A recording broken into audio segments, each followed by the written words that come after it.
Alright, what's up guys? Daily Fantasy Nerds bringing you another nightly recap. If you didn't catch us yesterday, we'll be doing this every night. Trying to keep it shorter today, probably 5-6 minutes, kind of go over what we did yesterday and a little bit what we're going over tomorrow. I got my screen up right now. This is this is our cash game that me and BJ went in together on. We got Genki, he was alright. He went ham, 17 points, let's go. Posey going hard on 24, still going on right now. Is it still going? That game's still going on. Yeah, I think it's still got like on, 6 minutes or something. Yeah, but Granky won't get the win because San Diego's tied it up. Are you serious? All right, well, still in progress. Taking the lead.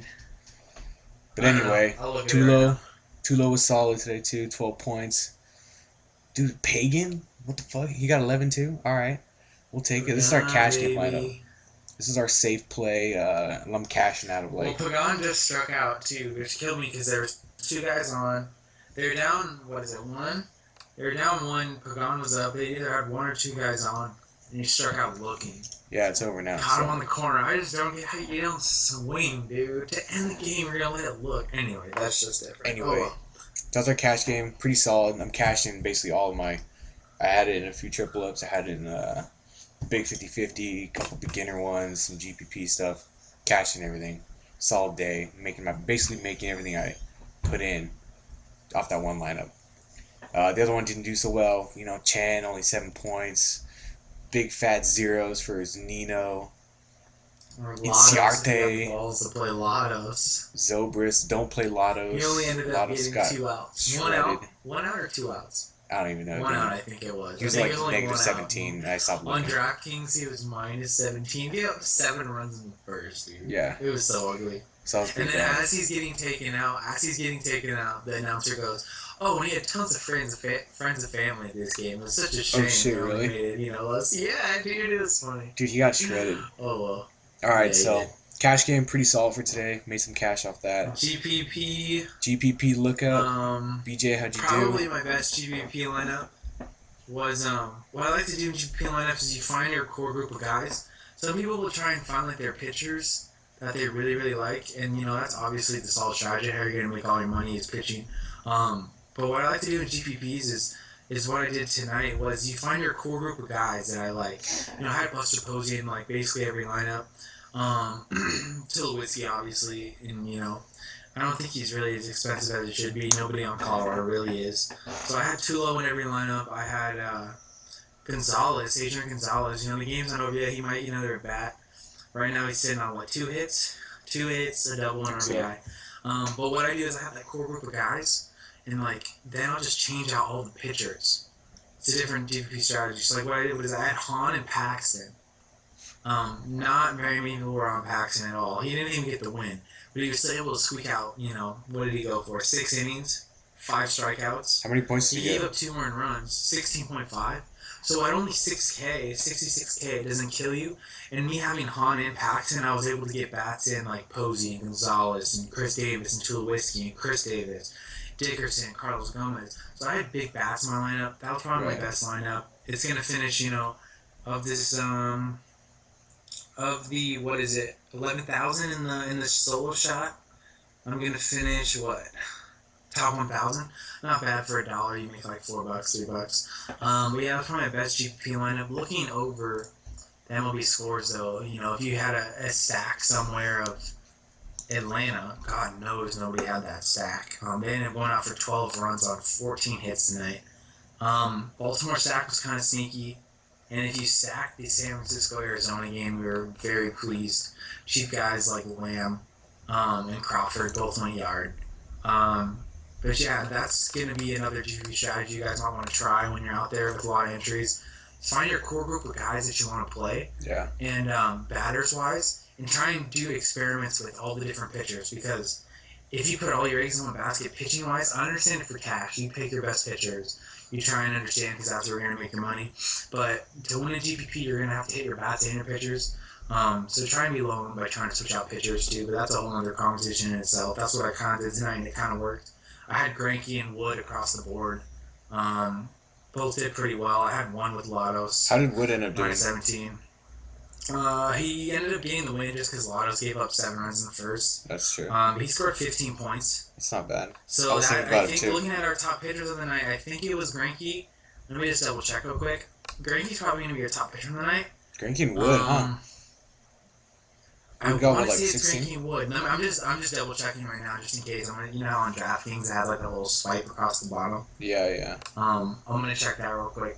But I mean, tonight was kind of a different night in my mind than normal because there wasn't like the Greinke was a solid play, but that game almost got rained out. So I mean, if you take away Greinke out of the equation, who are you really gonna play pitching wise? I mean, it almost had default had to be Wood. It had to be default Wood, and that was already kind of scary. I mean, Greinke was 56% owned in this solo shot. Damn, really? So everybody had a portion of him. Yeah, everybody had a portion of him, but I mean that makes sense. Yeah. He was really the only solid guy. But you know that won't happen every night, and nights like tomorrow, where you get a couple more studs than I think tonight were. Not so much studs, but more solid pitching. Guys like Zimmerman, and guys like Scott Kazmir. Yeah, I've actually got my lineup up right now on DraftKings, Brent. The one we just threw together. Since we're kind of going in tomorrow, we got Kazmir, Zimmerman as our pitchers. This is what, like our GPP, you think? That's what we kind of threw together in the past, like 20 minutes. That's gonna be like a game stat. Yeah. And if you guys don't know already, on DraftKings they make you pick 3 different teams for batters. So like for instance, you couldn't just stack both sides of a game with just like Brewers and Rockies. It's got to be like Brewers and Rockies and like Jose Altuve, like what we did there. Yeah. If you have the lineup up, is it completed? Yeah, so I got Zimmerman, I got Hundley, Lynn, Altuve.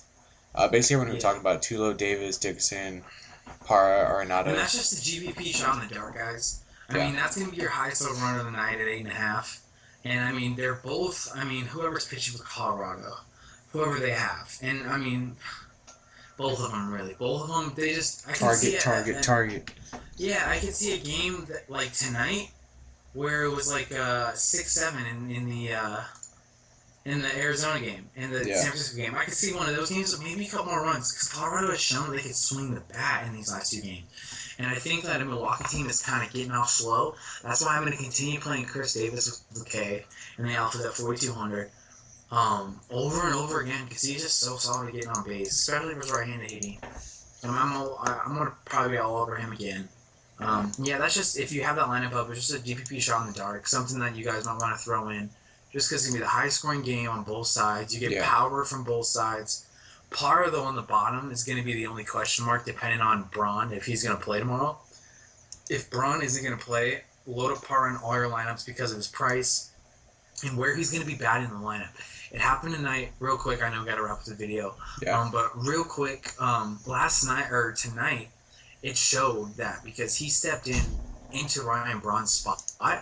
He stepped into Ryan Braun's spot. I don't have the stats in front of me, but I was watching the game and he was put in like situations that they wanted Braun in because of the way the lineup is set. They didn't really change the lineup. They just scooted Jeanette back. But I mean, he's going to be in situations, all the games that he's taken over Braun, where like he has the ability to drive in people and score you quick points and one swing the bat. With that price, I think you can't pass up on him. So I mean, if he ends up being the starting lineup tomorrow, you got to play him in all your lineups. I think him and FanDuel Lynn's a little bit more appealing, but I feel like because we're stacking this game, Adam Lynn on first base has got to be someone you're going to play just because he gets on base. He's going to be solid. Yeah. And Jose Altuve has that multiple steal game potential, which you can look up and get 10 extra points just from stealing bags. Right, so I feel like this is going to be your GPP lineup. If you drill your pitching and this is a high scoring game, you could drill some money. And blink and be top 20, top 15 in a GPP lineup, maybe even better. We'll probably have a cash game in there too, right? Tomorrow, we'll probably put our cash game on Twitter. I'm gonna write you guys an article tomorrow morning. Yeah. On the website at dailyfantasynerds.com if you guys haven't checked it out yet. But yeah, I'll probably give you guys cash advice tomorrow. It's kind of getting to that point where it's easier to after consistent. 2 days to kind of understand who are the more solid hitters. Yeah. Who are the more solid hitters? So like you can start playing some cash lineups. Instead of stop experimenting. Like tonight, I played a cash lineup, but it was just kind of experimenting. It ended up cashing. But you can kind of go ahead and, kind of do, your cash lineups how you would do in NBA or football, and kind of get more of your bankroll involved. Coming up here in the next coming days, so I'll write an article about it tomorrow. But yeah, and build some GPP lineups like this. Try and be able to drill your pitching on who you think your two studs are, and stack a game or two, and just watch the game and just have fun. Because if that game ends up going off, like what we could see in even not only the San Francisco Arizona game, but like if you stack a team like Atlanta tonight and in GPP, I mean it doesn't, obviously it's different, it's Atlanta, but I mean if that happens to the game in the stack, then I mean you're just gonna cash out. So I mean, all that being said, that's how you want to build some GPP lineups. I'm down. And then we'll get some more lineups. We'll probably go on Twitter. Keep us up on Twitter because a lot of this stuff is still subject to change. So, whatever's playing now could be like completely different tomorrow. I know, so whatever we said, a lot of what we said last night, a lot of it changed just based on what happened today. And like, I know one of the games got rained out, right? Or it was just postponed. Yeah, St. Louis, yeah. Chicago. So just keep us up on Twitter. I'll have the link in the bio, link to our page in the bio. Our Twitter's on our page too. So, just keep up with us and let's make some money. Starting to get into MLB. I'm liking it. Sounds good, dude. Yeah, all right, guys. Being in the green all the time feels good. Green. All right, guys. We're peacing out for tonight. Catch us on the website. Catch us on Twitter. Catch us tomorrow night. Peace.